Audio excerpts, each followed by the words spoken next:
আর ছাদ বাগানে জল দিতে এসে একটা নতুন জিনিস দেখতে পেলাম। আমার কুঞ্জলতা গাছের টবটার ওখানে একটা বীজ পড়ে আছে। প্রথম ভেবেছিলাম হয়তো বকুল ফল। ভালো করে খেয়াল করলাম, তখন দেখতে পেলাম যে এটা বকুল ফল না, এটা একটা সবেদার বীজ।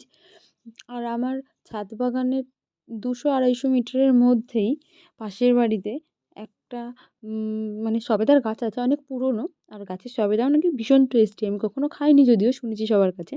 চলুন দেখাই কোথায় সবেদা গাছটা আছে পাশের বাড়িতে। প্রায় ২৫০ থেকে ৩০০ মিটারের মধ্যেই আছে। আর গাছ ভর্তি এখন সবেদাও আছে। সবেদাগুলো পেকে গেছে, আর গাছে প্রচুর পাখিও আছে সবেদা গাছটাতে। আর আমার ছাদেও তো প্রচুর পাখি আছে। তাদের মধ্যে কেউ হয়তো এনেছে, মুখে করে এনে ফেলেছে। আর এটা গাছ পাকা সবেদারই বীজ। তাহলে এর থেকে দানা থেকে চারাটা ওঠা খুব ইজি। জানি না হবে কি না। যদি হয় তাহলে তো ভালোই। আমি এটাকে তাই তরমুজের ওই যে গ্রো ব্যাগগুলো বানিয়েছিলাম তার মধ্যে বসিয়ে দিলাম। দেখা যাক, হলে তো আপনাদের আপডেট দেবই। আপনারা সঙ্গে থাকবেন, দেখতে থাকবেন যে এর থেকে চারা ওঠে কি না। বীজ থেকে চারা উঠতে একটু সময় লাগতে পারে, কারণ আমি এটা জার্মিনেট হতে তো ভিজিয়ে রাখিনি। হবে কি না তা তো জানি না, তার জন্য সঙ্গে থাকুন। টাটা।